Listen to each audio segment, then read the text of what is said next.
वित्तीय वर्ष 2013-14 में एक शासकीय कर्मचारी की वार्षिक आय मकान किराया भत्ता छोड़कर 4,10,000 रुपये है।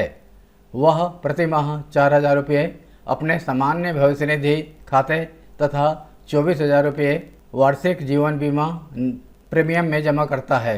वह 25,000 रुपये का राष्ट्रीय बचत पत्र खरीदता है।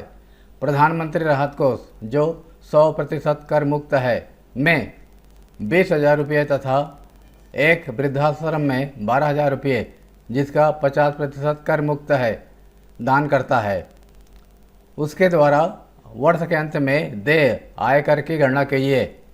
सभी बचत 1 लाख रुपये तक कर मुक्त है। आयकर दरें निम्नानुसार हैं। क्रमांक 1, 2 लाख रुपये तक आयकर की दर 0।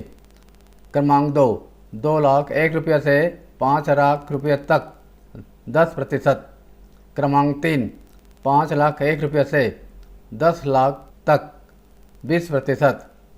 शिक्षा उपकर देय आयकर का 2%, माध्यमिक तथा उच्च शिक्षा उपकर 1%। कुल वार्षिक आय 4,10,000 रुपये।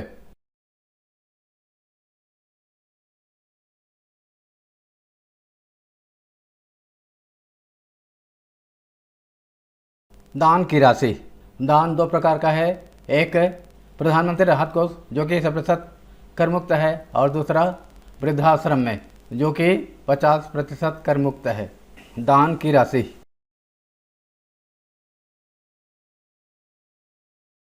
प्रधानमंत्री राहत कोष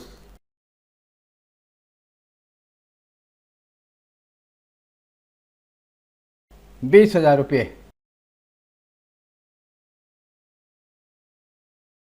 जो कि 100% कर मुक्त है।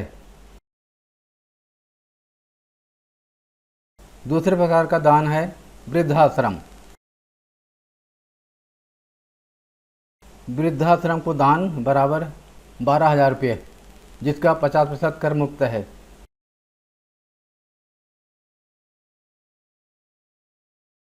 कर मुक्त आय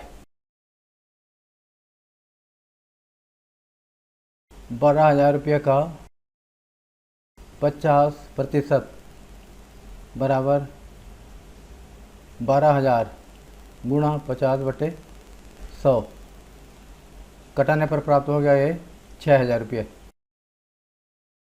प्रधानमंत्री राहत कोष में 100% कर मुक्त है। कर मुक्त आय बराबर 20,000 का 100%।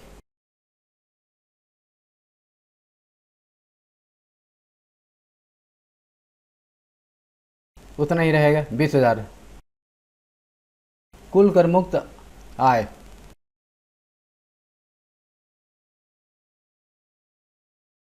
20,000 रुपये प्लस 6,000 रुपये, 26,000 रुपये। शेष आय, जिस पर आयकर देना है। कुल वार्षिक आय है 4,10,000। 4,10,000 माइनस 26,000 घटाने पर हमें प्राप्त होगा 3,84,000 रुपये। इतने पर उसे आयकर देना है। अब बचत की तरफ जाएंगे। बचत 3 प्रकार का बचत करता है। सामान्य भविष्य निधि में जमा 4,000 रुपया प्रति माह करता है, तो 4,000 गुणा 12 बराबर 48,000 रुपये सामान्य भविष्य निधि में जमा।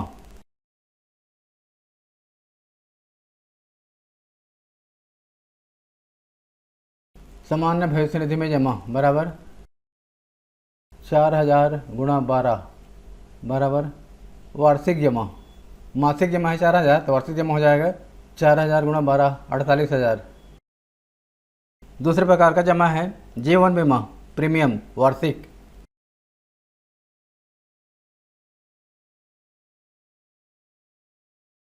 वार्षिक यह है 24,000 रुपये वार्षिक जीवन बीमा प्रीमियम। तीसरे प्रकार का बचत है राष्ट्रीय बचत पत्र। राष्ट्रीय बचत पत्र में 24,000 रुपये 25,000 रुपये का राष्ट्रीय बचत पत्र खरीदता है।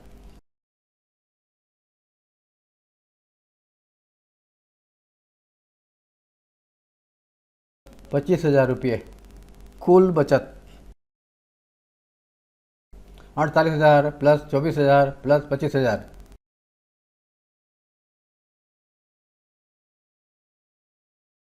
सबको जोड़ने पर मिलेगा 97,000 रुपये। यह 1,00,000 से कम है, जो कि 1,00,000 रुपये से कम है। अतः इतने पर छूट मिलेगा 97,000 रुपये। अगर 1,00,000 से ज़्यादा होता तो 1,00,000 रुपये छूट की राशि लिखते। कर योग्य आय बराबर 3,84,000 में 97,000 रुपये घटाएंगे।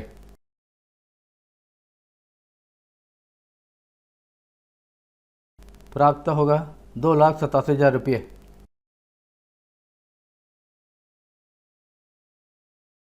क्रमशः आयकर की गणना। पहला, 2,00,000 रुपये तक आयकर की राशि शून्य है, 0% दर है। प्रथम 2,00,000 रुपये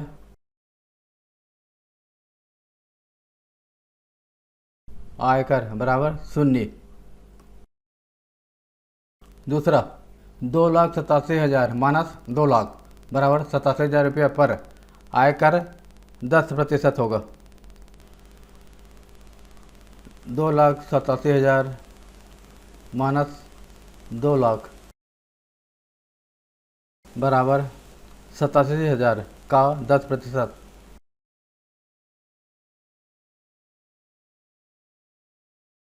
87,000 गुणा 10/100 बराबर 8,700 रुपये। कुल आयकर 0 प्लस 8,700 रुपये।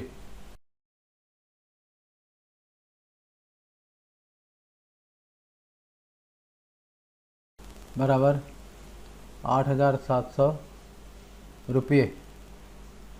अब इस पर दो प्रकार का शिक्षा कर लगता है, उपकर। पहला, शिक्षा उपकर।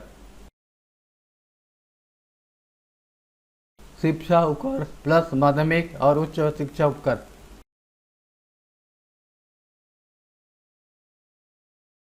बराबर 2% प्लस 1% बराबर 3%।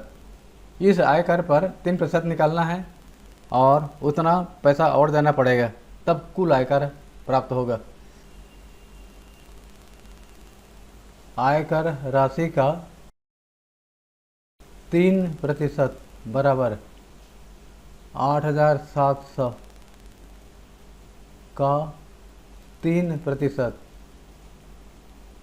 8,700 गुणा 3/100, 200 निकल जाएगा, 3 से गुणा हो जाएगा 261 रुपया।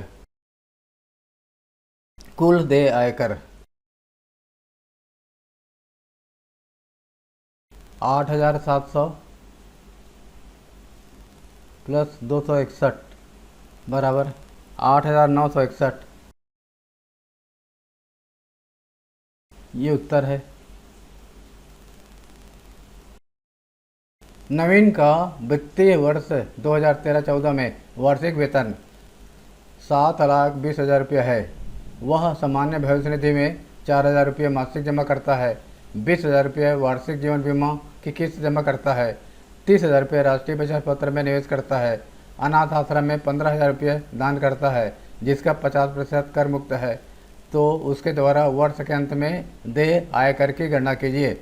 आयकर की दरें निम्नानुसार है। क्रमांक 1, 2,00,000 रुपये तक कोई आयकर नहीं। क्रमांक 2, 2,01,000 रुपये से 5,00,000 रुपये तक 10%। क्रमांक 3, 5,01,000 रुपये से 10,00,000 रुपये तक 20%। नंबर 4, 10,01,000 रुपये से अधिक पर 30%। शिक्षा उपकर देय आयकर का 2%। माध्यमिक और उच्च शिक्षा उपकर देय आयकर का 1%। सभी बचत 1,00,000 रुपये तक कर मुक्त हैं। कुल वार्षिक आय बराबर 7,20,000।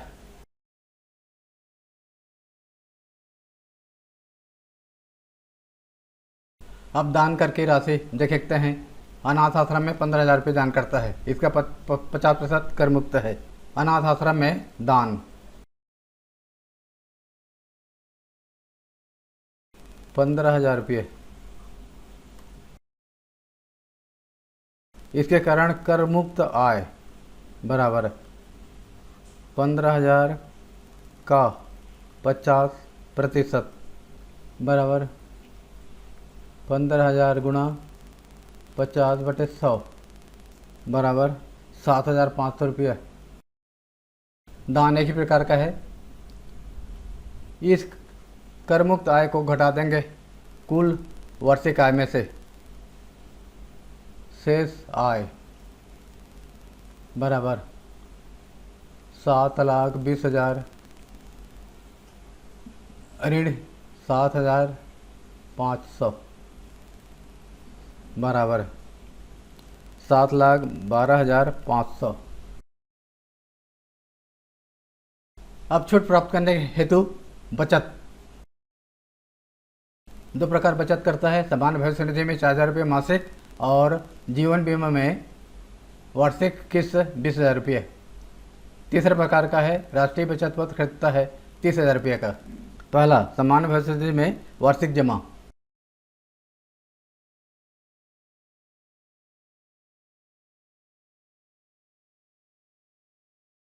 4,000 रुपये मासिक जमा है तो 12 से गुणा कर देंगे।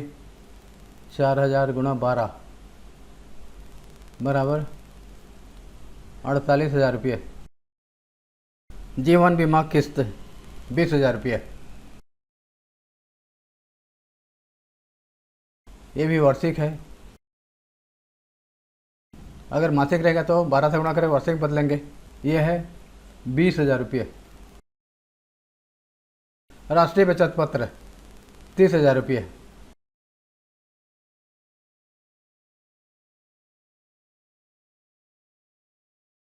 कुल बचत बराबर तीनों को जोड़ देंगे। 48,000 प्लस 20,000 प्लस 30,000 बराबर 98,000 रुपये। कर योग्य आय बराबर 7,12,500 में 98,000 घटा देंगे।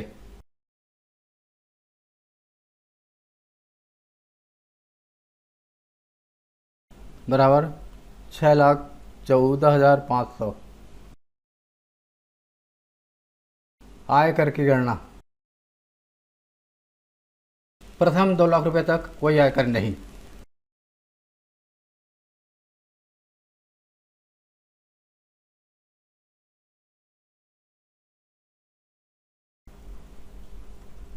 क्रमशः 2 लाख से ज़्यादा है लेकिन 5 लाख से कम है तो उस पर 10% लगेगा।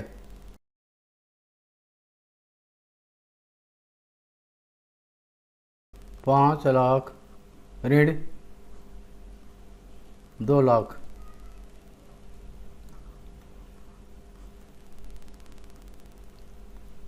का 10% बराबर 3 लाख का 10%।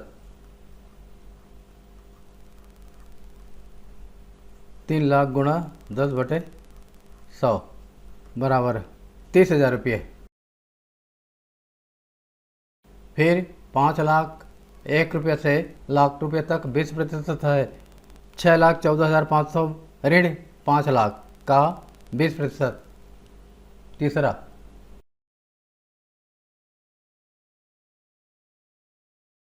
6,14,500 ऋण 5 लाख का 20% बराबर 1,14,500 गुणा 20/100। 1,14,500 गुणा 20/100 बराबर 22,900। कुल आय कर बराबर इन दोनों को जोड़ देंगे। 30,000 प्लस 22,900 बराबर 52,900। शिक्षा उपकर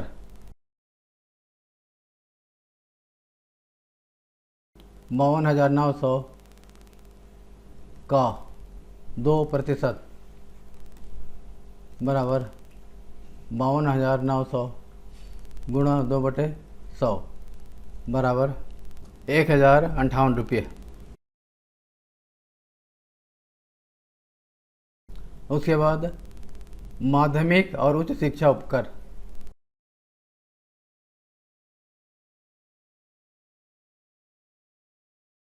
52,900 का 1%,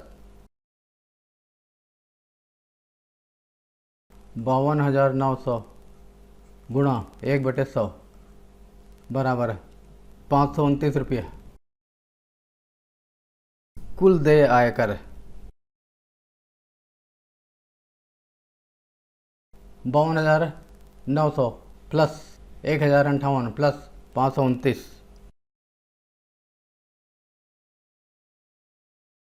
बराबर 54,487 रुपये।